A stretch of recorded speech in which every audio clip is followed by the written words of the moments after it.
Hey everybody, this is Chris DeFurio with Keys to the Shop. Thank you for joining me on another episode focused on the COVID-19 crisis and how it's impacting specialty coffee. Today I'm going to be talking with one of the owners of Penstock Coffee Roasters, Ben Shellack. Penstock Coffee is an amazing coffee roaster based out of Highland Park, New Jersey. What I know about Penstock is based on what I know about Ben and his wife and co-owner Jessica. They are extraordinarily passionate, detail-oriented, and dedicated as all get out to their community. This crisis forced them to pivot like a lot of people, and the way that they've done this is really exemplary. They took on very quickly the model of the grocery store being sort of a pantry, and also a bakery where they had maybe some plans to bake in the past but never really acted on it. They sprang into action, and they've also had their grocery operation for a while now that's been very successful. And that in particular is what I wanted to talk with Ben about today.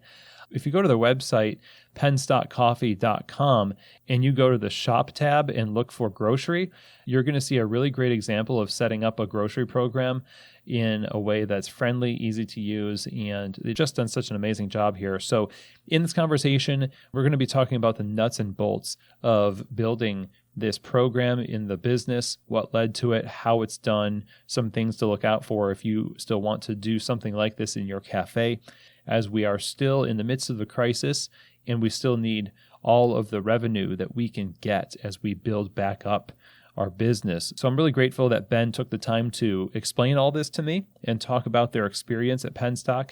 And so let's get right to it. Here now is my conversation with Ben Shellack of Penstock Coffee Roasters. Well, Ben, thank you so much for joining me on the show. How are you doing today? Doing well, all things considered. All things considered, the caveat of the ages. And I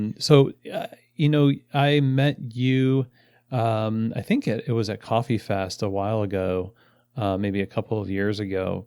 And it was under a different brand. And all of this kind of happened, this COVID-19 crisis kind of happened only a year and a half into a rebrand of your business. And now you're pivoting on things once again. And so I wanted to sort of talk about what you're doing, because you've embraced this grocery model, and it looks like you've done a very good job of that.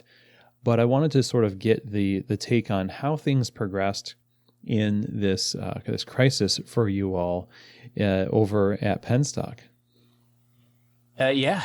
So I think everything for us happened quickly, probably the way it's happened for most people. But the time from the first confirmed case, which was in Bergen County, which is pretty far north of us, and I know at that time, to me, it felt quite distant, to the order to stay at home, the closure of all non-essential businesses, that couldn't have been much more than 2 weeks.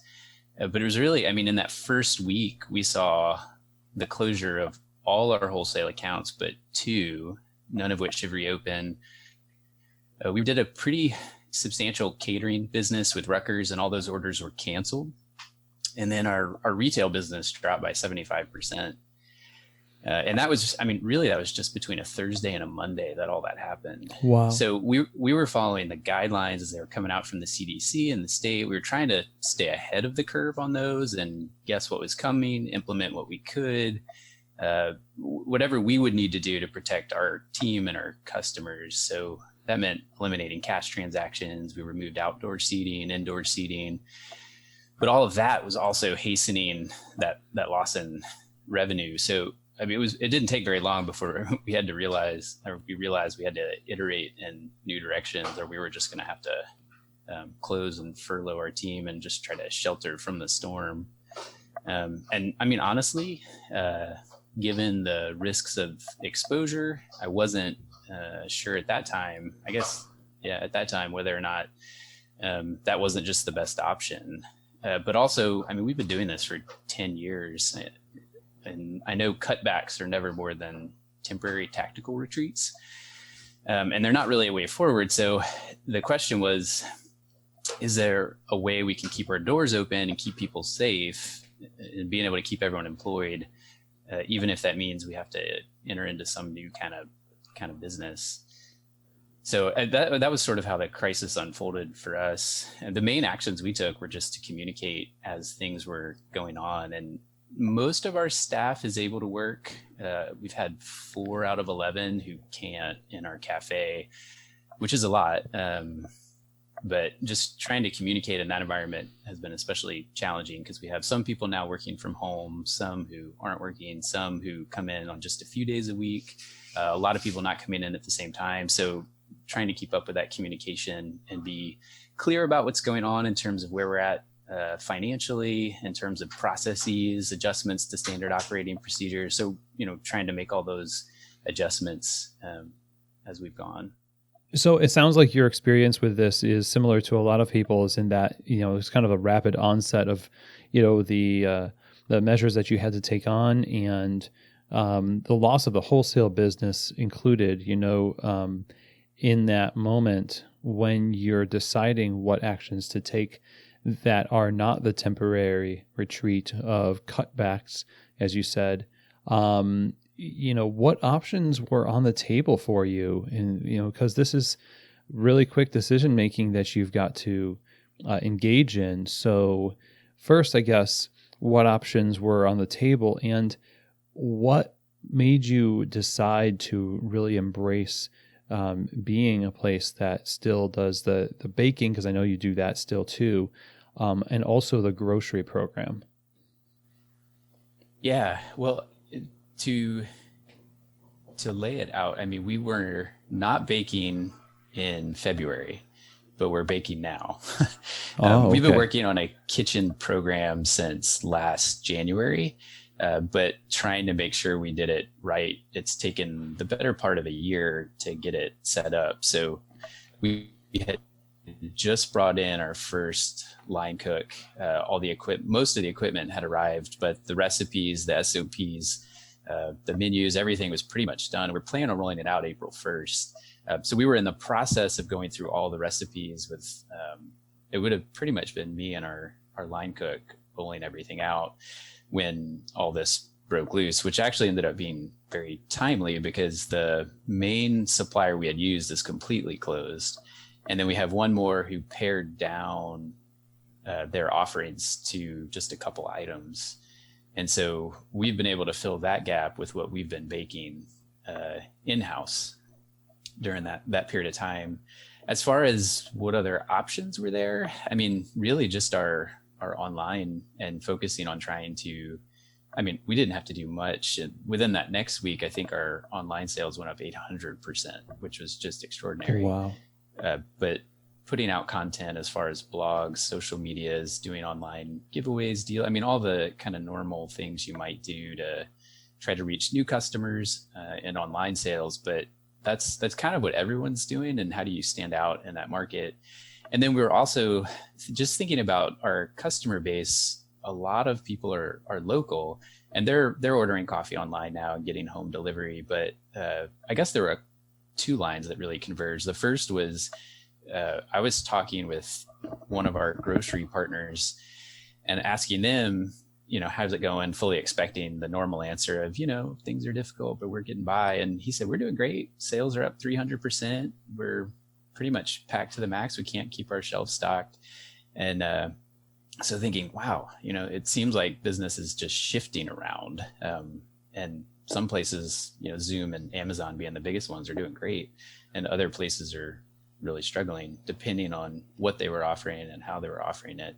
And during that time, my wife and I were just discussing how we were going to get groceries because the lines at Costco and pretty much everywhere else are absurd. And even when you get in, there's no guarantee any given item is going to be on the shelf. And so taking ourselves as one of our target customers, we said, what if we could offer those things to people, knowing that we had 5 or 6 suppliers that we'd found to source food and pantry items for our own kitchen. So we made that available to our staff and then started looking into how could we make that available to our customers? Because if there's a real need there to not want to have to go out of your house to get groceries, for us, going out with a 4-year-old, social distancing is nearly impossible. And just getting them not to touch stuff is hard enough. Mm-hmm. So trying to really just solve that problem for our customers locally. If we could do that, we'd feel like we're continuing to achieve our mission as a business, which has always been very coffee centric, but never completely coffee. For us, it's always been, sourcing, roasting, and brewing coffee and doing right by those who grow, serve, and drink it. And particularly in terms of thinking about those who drink it, they're not coming in to drink it anymore. So what of their needs can we still meet? And it seemed like offering grocery was a pretty good option for that. So we've continued to do our online retail, but grocery presented another opportunity to meet a real need. And then I guess we started looking at, what could we achieve in that? And it seemed like if we could hit certain sales numbers, we could actually keep our employment levels and pay at the levels that they were prior to March, which would be amazing, because then we're not only doing right by those who drink coffee, but also those who serve it. That's great. And I love that your thought was also to just stay true to the way that you had been doing business before.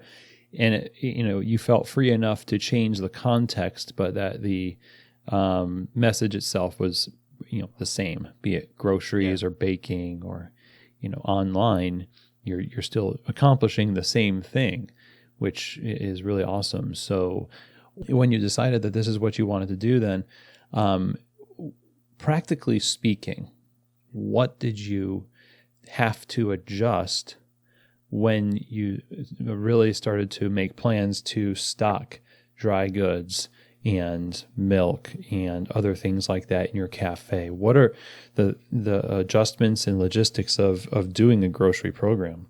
I guess we had a couple advantages in that we had a 2,500 square foot cafe that now we don't have any use for. And so we knew we had all this space that we could use. We had refrigerator space that was mostly empty because, we were planning on filling it with all these refrigerated items for baking and breakfast and lunch items that we would produce for sit down meals. So we had that real estate that we were, that was already kind of sunk costs, so to speak. So we knew we could use that. And so pretty much after that, really thinking through kind of that market analysis and then knowing we had some capacity to do this, it was not really all that different from a startup. We sat down and did a cost analysis. We looked at our suppliers and based on their pricing and projected sales, we put together sales projections. I wrote out standard operating procedures for how we imagined this would go. We found packaging. We kind of came up with a list of products. One of the big things was saying no to certain things that it seemed like it'd be nice to offer, but at the same time, logistically it would be a headache. And doing that from the get-go seemed pretty important. Well, what do you mean by logistically a headache? So when you side by side compare the two, what would you classify as not really doable or doable? I think things that short shelf life items, items that require a lot of space, like broccoli.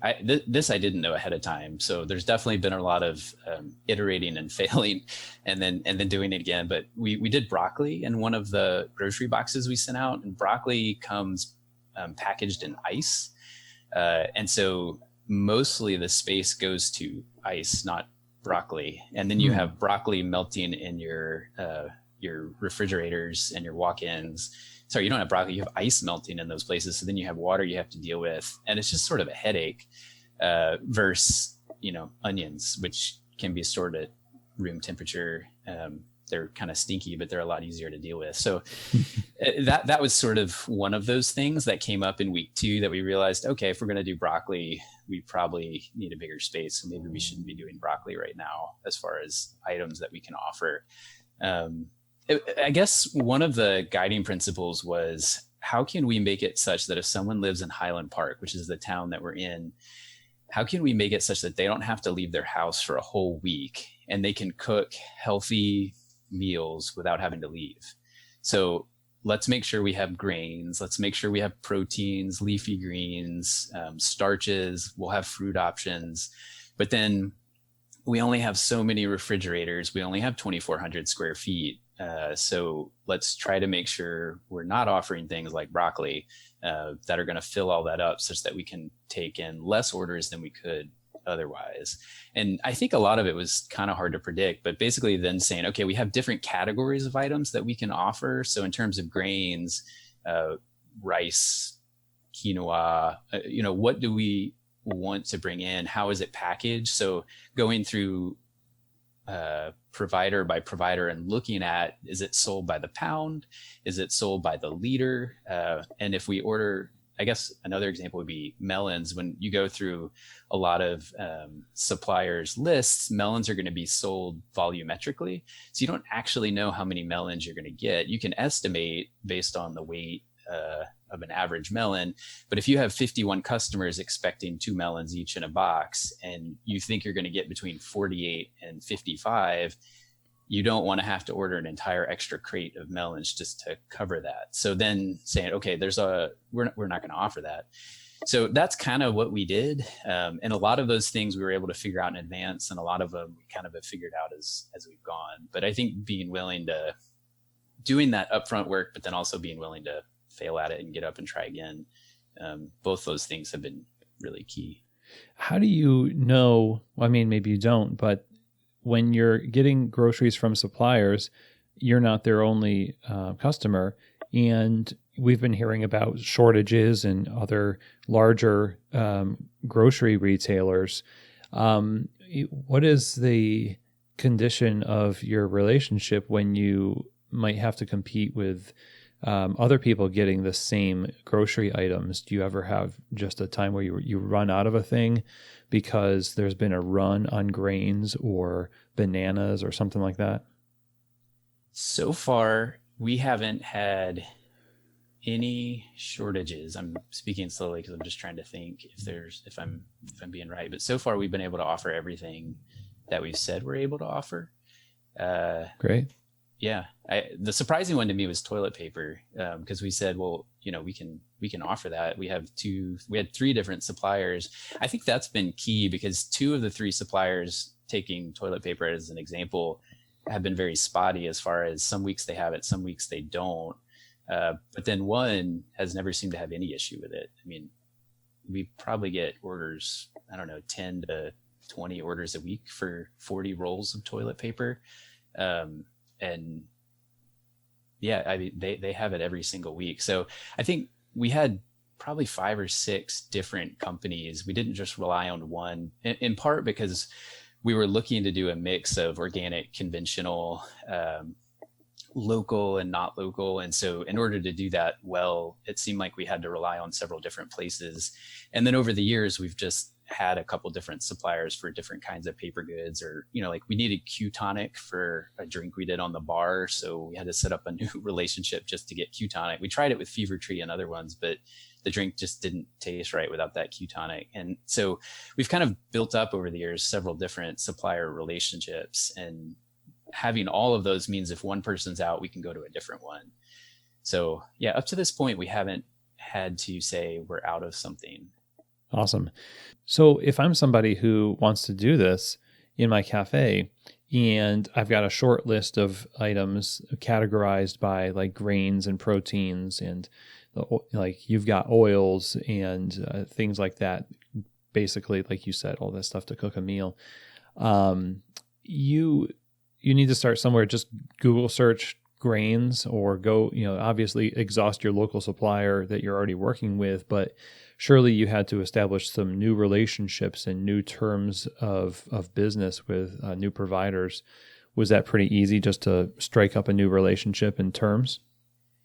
Yeah, actually, we haven't had to start any new relationships yet.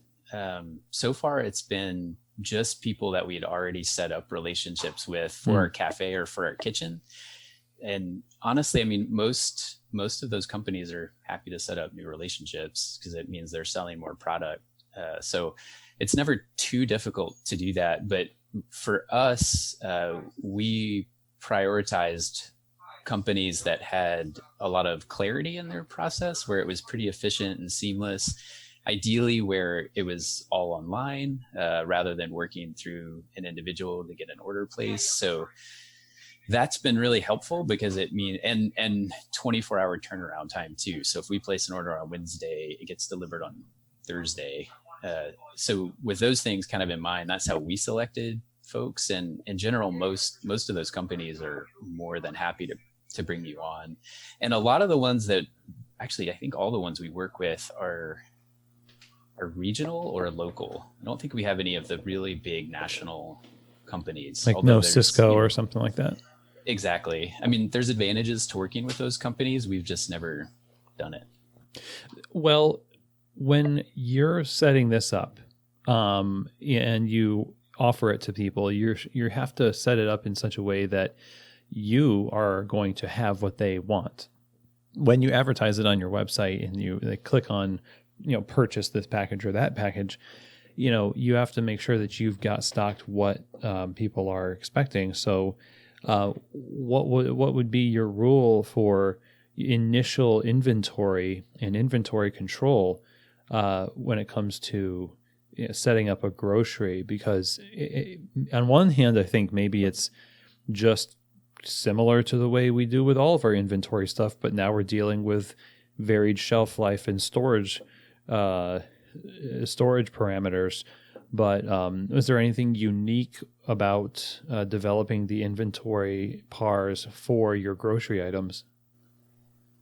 Yeah, I think there were two considerations we had, because I obviously don't know a lot about running an actual grocery store. Now you do. Yeah, right. But from having sold coffee at grocery stores and talked with buyers there's some little, I guess, nuggets that I've gleaned as far as their margins and strategies for managing stock. And honestly, most of those were cautionary lessons about, I don't want to be a grocery store in those regards. Because if you have to stock a lot of items and you're dealing with shelf lives that can expire, you have a lot of loss. And so your margins drop considerably. So my thought was, is there a way to do this where we keep our stock at an absolute minimum and we only purchase what we need to fulfill orders?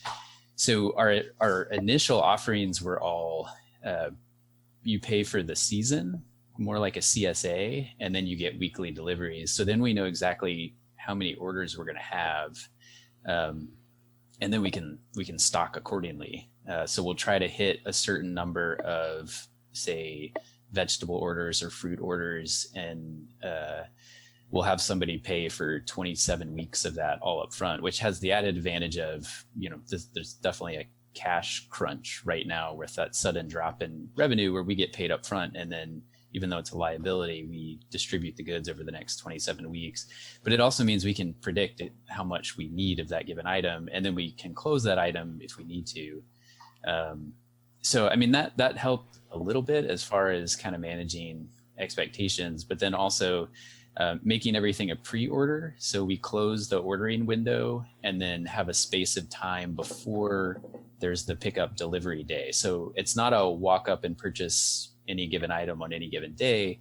It's, you have to place your order by Wednesday at 12, and then the next Friday you can pick it up or we'll deliver it for a fee. And so that gives us several days to make sure we can acquire whatever items we need to acquire.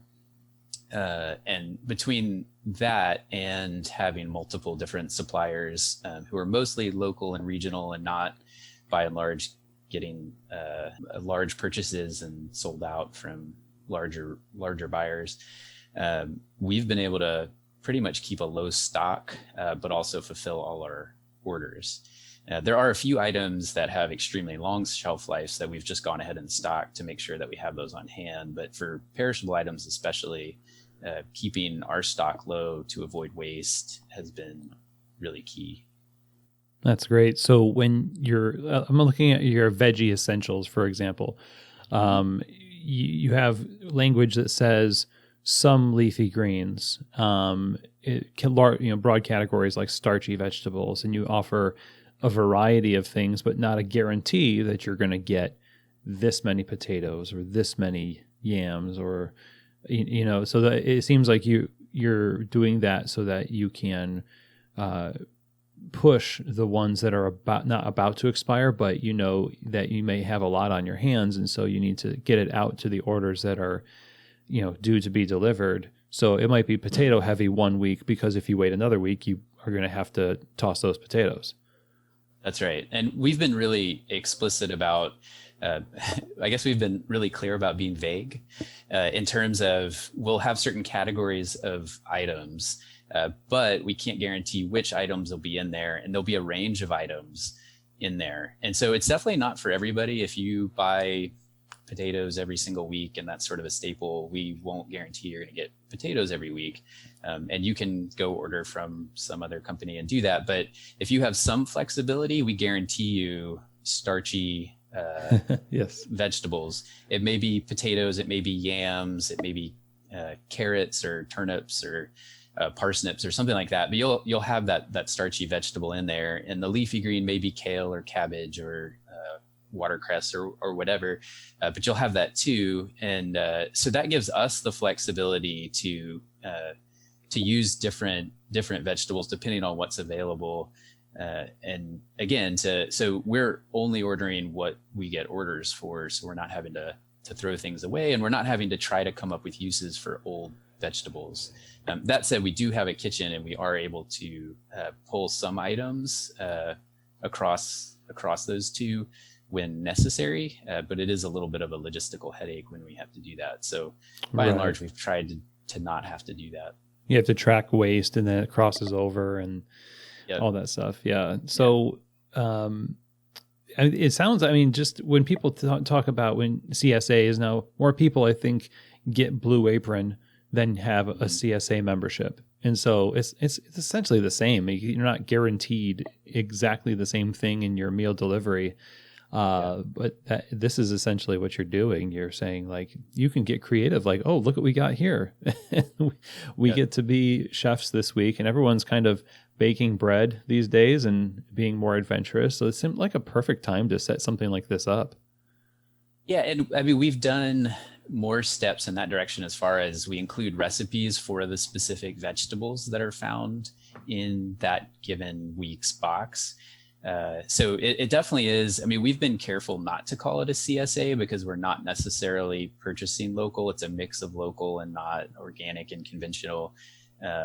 And it's meant to cover your food needs rather than being sort of an additional thing. Mm-hmm. And so we've called it grocery, but it functions in many ways like a hybrid grocery CSA sort of Blue Apron thing. For sure. Thing. Yeah. But for us, it's, if we're really trying to just meet that need of, you don't have to go out of the house. And I know there's at least one family that hasn't had to leave for food in the last 4 weeks because they're able to meet everything, which is great because I know the mother's immunocompromised and going out is pretty stressful on them. So that's a lovely thing that we get to do when we do this. Oh, wow. Surviving just on Penstock groceries. Yeah. Kind of crazy. That's awesome. Never thought I would hear that sentence. There's a memoir in the works right now. Yeah, exactly. When we're setting this up, I wonder, is there any kind of preparation, legally speaking, that we need to go through to recategorize your business, or is your current insurance and everything else suffice for this type of thing?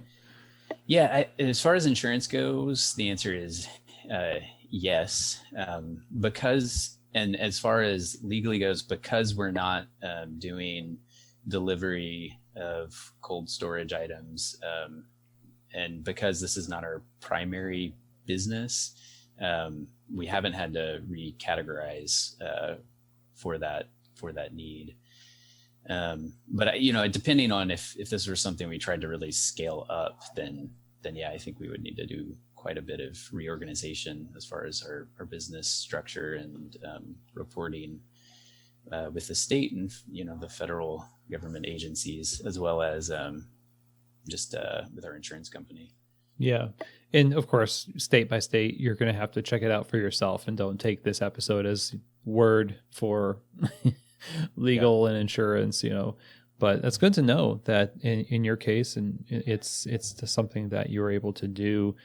it makes sense that if you're going to scale it, that they're going to start to get more attention, and they're going to have to regulate you in some form or fashion. But right now, if we're looking at how you operate as a business, have you been able to accomplish what you hope that you could accomplish through embracing baking, through embracing this grocery program?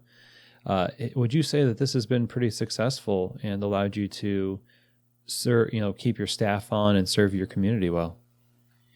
Yeah, absolutely. I think the reaction has been uniformly positive. I mean, we've made lots of mistakes, but we're making less. And I think people right now are thankfully more forgiving than usual. And this has it's allowed us to get our payroll back up to what it was in February, albeit with some people staying home voluntarily to protect their at-risk loved ones, but other people have stepped into those roles. And so we're keeping people employed. And like I've mentioned a couple times, we're definitely meeting a real need in our very local community of Highland Park, Edison, New Brunswick. So in those two senses, I mean, it's been great. My love is for coffee. I love sourcing it, roasting it, brewing it. I love talking about it, but I also love food and running a business. And I love the idea of meeting people's needs and solving problems. And we're doing that. So that feels great. What does the future hold then when everything is done, quote unquote, and the normal of what the future looks like, normal emerges? Do you have plans of like continuing some of this stuff or kind of sunsetting it slowly? Like baking, for example, I imagine might be something now you're forced into doing what you had planned on doing, but the grocery is completely left field. So what does the future hold for these programs?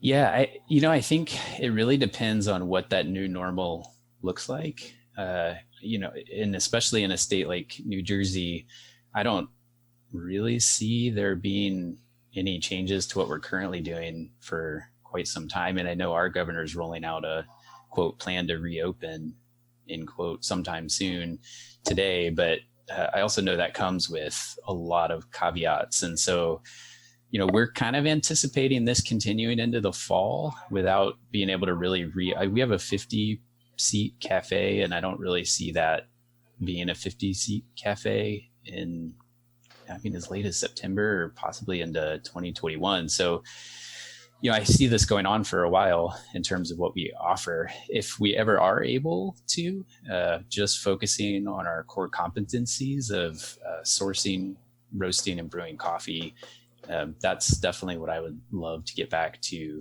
doing 100%. Baking was, like you mentioned, something that we were planning on doing. We really see it as complementary to a cafe that offers espresso and coffee and other things. So yeah, absolutely. That was something we were planning on doing and we'll continue to do. We just got rushed into it a little faster than we anticipated, but thankfully had most of the infrastructure in place to do it pretty well. But yeah, grocery, I think as long as it meets a need, we'll do it, but we're not planning on doing it forever. Mm.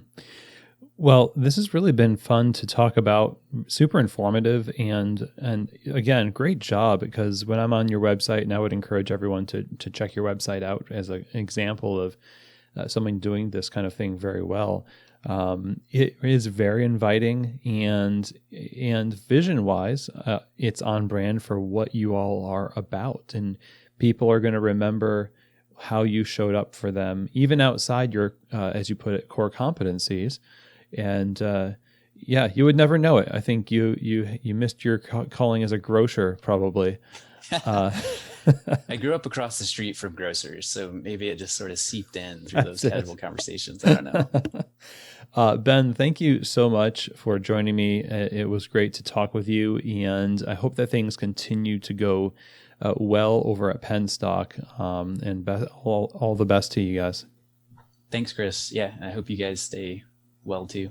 Well, it's evident from this conversation that building something like this is all about flexing those muscles that we've already been kind of conditioned to do as good coffee retailers. It's all about the SOPs. It's all about inventory, staying on top of things, and using intuitive knowledge about the products that you're stocking to serve your community.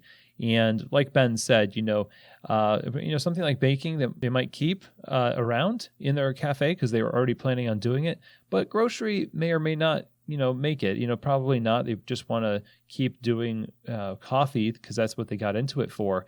But the way that a lot of people are viewing their pivots in their cafes is just what I hear from Ben too. And that is at the core, we're serving our community, and we're doing that with a different product. That's true. But basically, it's allowing them to be able to serve in a more specific capacity later on. It's facilitating their future success by ensuring their present success. And I hope that this conversation was instructive. If you're thinking about doing this, I really hope that this conversation helped fill in some of the blanks for you.